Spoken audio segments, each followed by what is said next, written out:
Hello students, क्या हाल चाल। उम्मीद है आप स्वस्थ होंगे, मस्त होंगे और आपकी पढ़ाई ज़बरदस्त चल रही होगी। तो आज फिर हाजिर हैं लेकर क्लास 11th की केमिस्ट्री। तो हमने पिछले वीडियो में जाना था कि रसायन विज्ञान के जनक कौन थे, रसायन विज्ञान क्या है, इसके बारे में हमने पूरे डिटेल के साथ इसके पिछले वीडियो में चर्चा किया है। तो आज हम फिर हाजिर हैं लेकर क्लास 11 की केमिस्ट्री को। तो आगे हम जानेंगे, आज कुछ नए नए टॉपिक को पढ़ेंगे। तो आइए सबसे पहले शुरू करते हैं। करा जो अपने कदमों की काबिलियत पर विश्वास रखते हैं वही अक्सर मंजिल पर पहुंचते हैं। यदि आपको अपने कदमों पर विश्वास है कि हम यहाँ जा सकते हैं, ये काम कर सकते हैं, तो आप अक्सर मंजिल पर पहुंचेंगे। तो आइए शुरू करते हैं समय न बर्बाद करते हुए। तो सबसे पहले हम आज पढ़ने वाले रासायनिक संयोग का नियम। रासायनिक संयोग का नियम होता क्या है? तो कह रहा है रासायनिक संयोग के नियम में हमें सबसे पहले पहला नियम पढ़ना है, द्रव्यमान संरक्षण का नियम। मतलब कहता है law of conservation of mass, मतलब द्रव्यमान संरक्षण का नियम। इसे को किसने दिया था? लेवासिये ने दिया था। तो हमने इसके पिछले वीडियो में जाना था लेवासिये ने क्या क्या दिया था। तो कह रहा है the mass can neither be created not destroyed, however it may change from one form to another form. कह रहा है कि द्रव्य को न तो उत्पन्न कर सकते हैं और न ही नष्ट कर सकते हैं, सिर्फ इसे एक फॉर्म से, एक अवस्था से दूसरी अवस्था में क्या किया जा सकता है? परिवर्तित किया जा सकता है। तो इसको हिंदी में इसको आप लिख सकते हैं। यदि आप हिंदी में लिखना चाहें तो आप लिखेंगे कैसे? तो इसको लिख सकते हैं, परिभाषा हो जाएगा, द्रव्य को न तो उत्पन्न कर सकते हैं और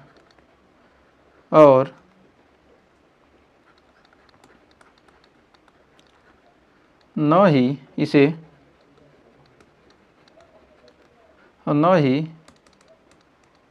इसे नष्ट किया जा सकता है। द्रव्य को क्या कर सकते हैं? न तो उत्पन्न कर सकते हैं और न ही नष्ट किया जा सकता। इसे एक अवस्था से दूसरे अवस्था में क्या कर सकते हैं? परिवर्तित कर सकते हैं। इसे क्या कर सकते हैं? एक अवस्था से दूसरे अवस्था में परिवर्तित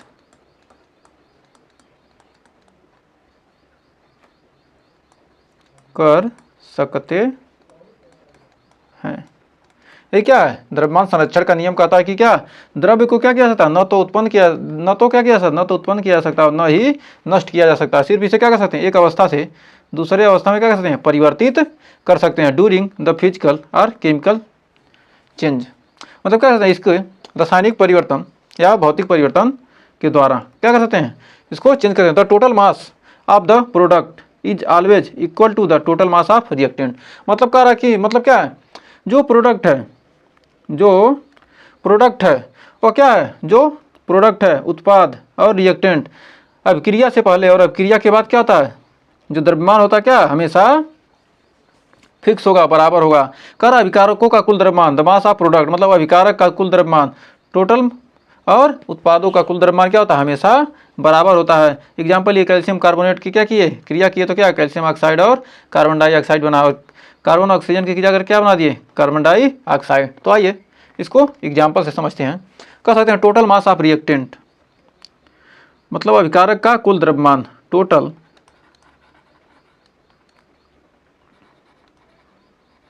मास of reactant, total mass of reactant equal to total mass of products, total mass of products. इसको टोटल मास ऑफ रिएक्टेंट मतलब अभिकारकों का कुल द्रव्यमान, अभिकारकों का कुल द्रव्यमान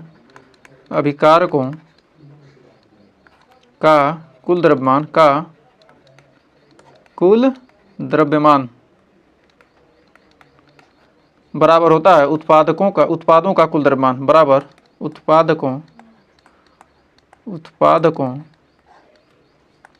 का कुल द्रव्यमान, मतलब अभिक्रिया से पहले जो द्रव्यमान होगा और अभिक्रिया के बाद जो द्रव्यमान होगा क्या होगा, हमेशा बराबर होगा।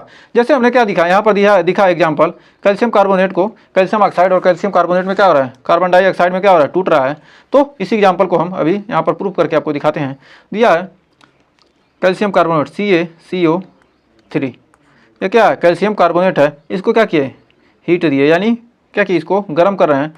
तो गर्म करने पर मिल रहा है क्या, कैल्शियम ऑक्साइड, और हमको मिला क्या, कार्बन डाइऑक्साइड। तो अब इसको कैल्शियम ऑक्साइड और कार्बन डाइऑक्साइड मिल रहा है, तो ये क्या हो गया, इसको कहेंगे कैल्शियम कार्बोनेट, कैल्शियम कार्बोनेट है ये। इसी को क्या कहते हैं, संगमरमर का पत्थर कहते हैं, या लाइमस्टोन, इसको कहते हैं लाइमस्टोन, संगमरमर का पत्थर, संगमरमर का पत्थर। कैल्शियम कार्बोनेट क्या है, संगमरमर का पत्थर है। और एक कैल्शियम ऑक्साइड है, इसको क्या पढ़ेंगे, CaO यानी कैल्शियम ऑक्साइड, कैल्शियम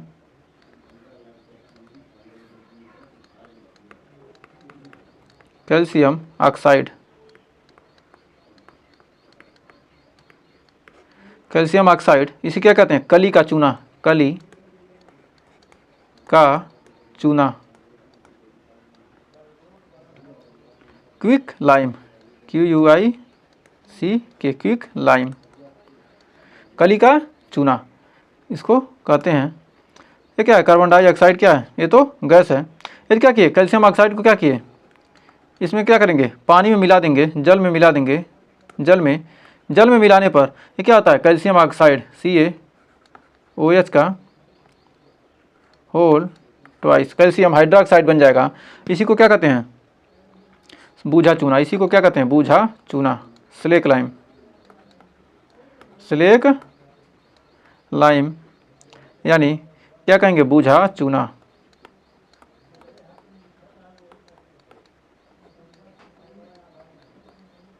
ये हो गया स्लेक लाइम, ये क्या हो गया, बूझा चूना। अब इसको कैल्शियम कार्बोनेट का जो द्रव्यमान है, कैल्शियम ऑक्साइड और कार्बन डाइऑक्साइड के द्रव्यमान के, कैल्शियम ऑक्साइड और कार्बन डाइऑक्साइड के द्रव्यमान के बराबर होगा। तो आइए अब प्रूफ करते हैं। तो इसको देखते हैं, हमने क्या किया था, हमने अभिक्रिया किया है कैल्शियम कार्बोनेट CaCO3 को जब रिएक्शन कराए हैं, गर्म किए हैं, तो कैल्शियम ऑक्साइड बन गया और कार्बन डाइऑक्साइड बन गया। तो कैल्शियम कार्बोनेट ये क्या है, ये तो रिएक्टेंट, इसको क्या कहते हैं, रिएक्टेंट, यानी है अभिकारक, ये है क्या, अभिकारक। तो अभिकारक का द्रव्यमान ये क्या है, ये टोटल क्या है, ये उत्पाद है, यानी इसको क्या कहेंगे, प्रोडक्ट है, यानी ये अभिकारक है और ये उत्पाद है। तो अब देखिए यहाँ पर हमको कैल्शियम के जो परमाणु भार होता है 40, कार्बन का परमाणु भार होता है 12 और ऑक्सीजन का होता है 16। तो कैल्शियम कितना है, 40, कार्बन का है कितना, 12, ऑक्सीजन का है 16, 3 ठो ऑक्सीजन है क्या होगा, 16, टोटल कितना हो गया, 40 12 कितना हो गया, 52 प्लस 48, 16 तियाँ 48, कितना हो गया, टोटल हो गया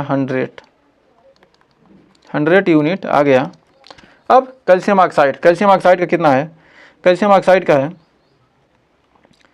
CaO है, तो कैल्शियम का कितना है 40 प्लस ऑक्सीजन का 16 और प्लस है कार्बन डाइऑक्साइड का कितना है CO2, कार्बन कितना है 12 प्लस 2 गुणे 16, 40 16 कितना आ गया आपका 56, 16 दूना 32, 32 12 कितना आ गया 64, 16 दूना 32, 10 42, 2 44, यानी आ गया 12 प्लस 32 आ गया कितना 44 और ये हो गया 56। और टोटल क्या करेंगे, टोटल जोड़ेंगे तो कितना आ जाएगा 100, 56 प्लस 44 यानी आ गया 100। तो देख रहे हैं क्या, ये उत्पाद है और ये अभिकारक है, दोनों क्या हो गए, बराबर हो गए। तो उम्मीद है अब आपको क्लियर हो गया होगी क्या द्रव्यमान संरक्षण का नियम क्या है, सही है। तो द्रव्यमान संरक्षण का नियम ने क्या किया है, अभिकारकों का कुल द्रव्यमान उत्पादक के कुल द्रव्यमान के बराबर होता है। क्या कहते हैं, द्रव्य को ना तो नष्ट कर सकते हैं ना ही उत्पन्न किया था, सिर्फ क्या कहें यहाँ पर अवस्था परिवर्तन हुआ है, यहाँ पर क्या होगा, अलग अलग अवस्था में होगा, लेकिन क्या हुआ, द्रव्यमान हमेशा निश्चित होता है। इसलिए क्या कहते हैं, यही क्या द्रव्यमान संरक्षण का नियम है। तो उम्मीद है यहाँ तक आपको कोई डाउट नहीं होगा। तो मान लीजिए दिया है HCl का, HCl का क्या कह रहा है HCl का क्या करो, परमाणु भार निकालो, फिर HNO3 का परमाणु भार निकालो। तो निकालते कैसे हैं, फिर H2SO4 का निकालो, ऐसे किसी भी का देगा तो आप कैसे निकालेंगे। तो चूंकि जब एग्जाम में ऐसा देगा तो क्या दे देगा कि हाइड्रोजन का परमाणु क्रमांक कितना है, परमाणु भार कितना है 1, क्लोरीन का कितना है, क्लोरीन का कितना 35.5, ऑक्सीजन का कितना है 16, नाइट्रोजन का कितना है 14, नाइट्रोजन कितना है 14, सल्फर का कितना है 32, ऐसे दे देगा। तो HCl का हमको निकालना है।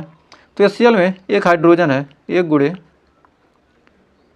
H बराबर एक हाइड्रोजन है तो एक गुणे एक बराबर आ गया 1, और क्लोरीन का कितना है एक गुणे Cl, क्लोरीन का कितना है एक गुणे, क्लोरीन का क्या है 35.5, तो आ गया 35.5, यानी 35 + 1 यानी आ गया कितना 36.5 यूनिट।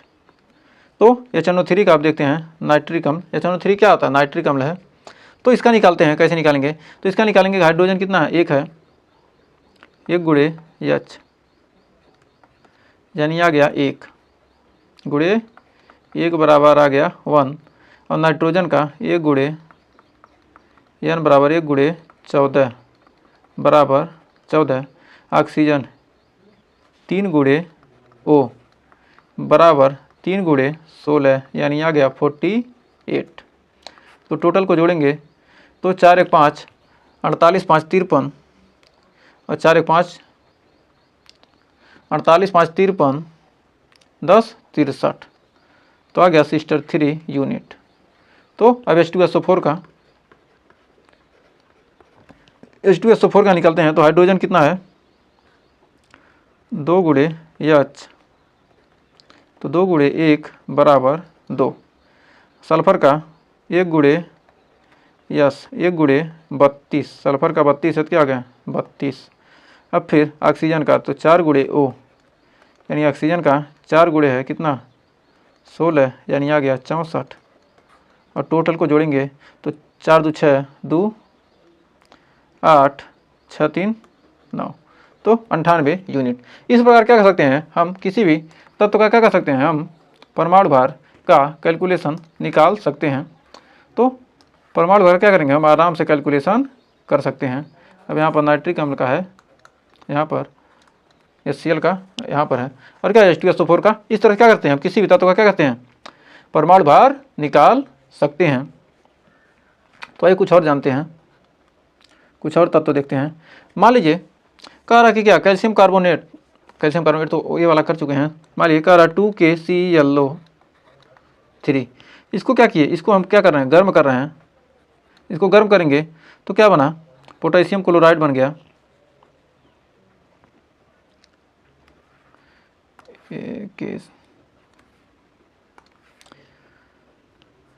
पोटेशियम क्लोरेट को पोटेशियम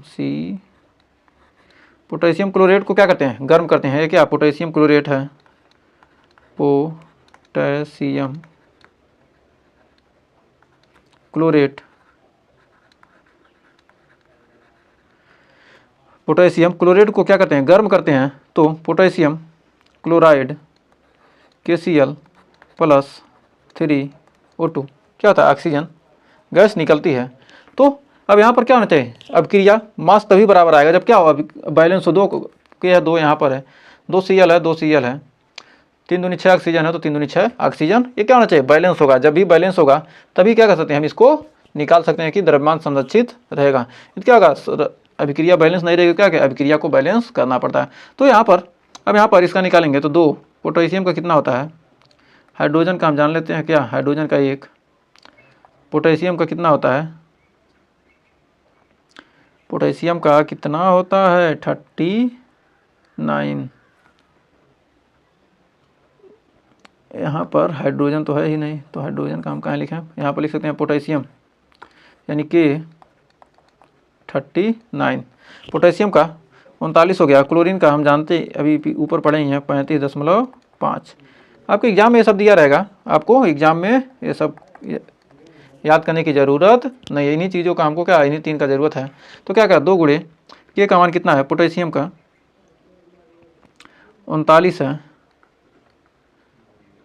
प्लस क्लोरीन का 35.5 है, प्लस ऑक्सीजन का 3 गुणे 16।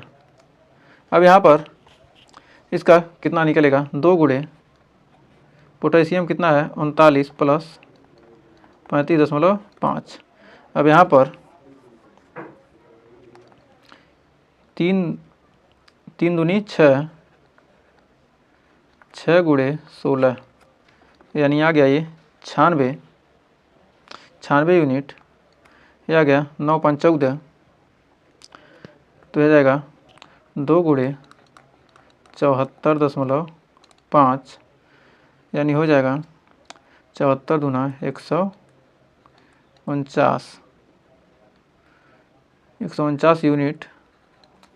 और ये हो गया 96, 149 और 96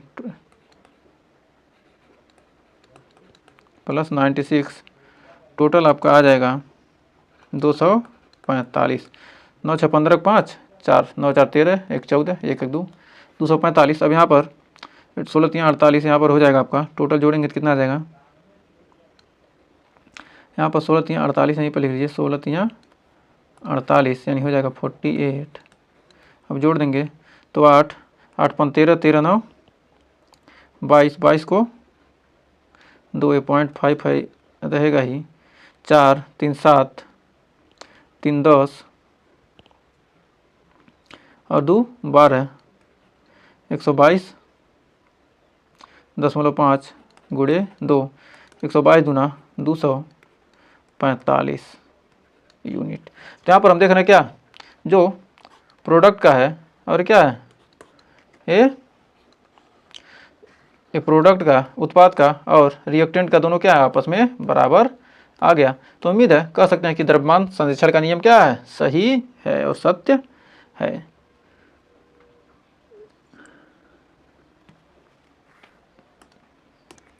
तो एक और एग्जाम्पल देखते हैं, गुणित द्रव्यमान संरक्षण के नियम पर आधारित। कार्बन 2HNO3, 2 हाइड्रोजन 2HNO3 को क्या करते हैं, सोडियम के साथ क्या करते हैं, क्रिया कराते हैं, तो 2NaNO3 sodium nitrate plus hydrogen gas निकलती है। तो अब इसको हम निकालेंगे, तो यहाँ पर देखें क्या, हाइड्रोजन कितना होता है, हाइड्रोजन का हम जानते हैं कि क्या होता है, हाइड्रोजन का 1, तो 2 गुणे हाइड्रोजन का क्या हो जाएगा, 1 हो जाएगा, प्लस नाइट्रोजन का क्या होता है 14, ऑक्सीजन का 16 3 48, 16 होता है तो प्लस 3, 16 3 48। अब यहाँ पर नाइट्रोजन यहाँ पर है, अब नाइट्रोजन सोडियम का कितना होता है 23, तो सोडियम का होता है 23, तो 2 गुणे सोडियम का हो गया 23, इसका कितना है 23, ऑक्सीजन का 16, नाइट्रोजन का 14, हाइड्रोजन का 1, और कोई बचा नाइट्रोजन, ये यहाँ पर Na सोडियम नाइट्रेट Na है ना, इसको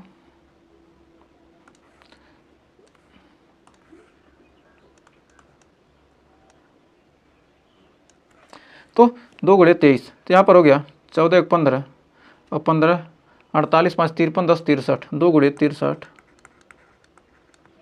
यानी हो गया 126 और 23 दूना 46, यानी 46, 126 प्लस 46 आगे कितना 172 यूनिट। अब प्रोडक्ट का देखते हैं, तो 2 गुणे Na सोडियम का 23 प्लस नाइट्रोजन का 14 प्लस 16 तियाँ 48, हाइड्रोजन का 2 गुणे 1 यानी हो गया 2, 23 14 48 8 4 12 3 15 को 5 4 1 5 2 7 1 8 गुणे 2, 85 दूना हो जाएगा 170 प्लस ये क्या है 2 यानी आ जाएगा टोटल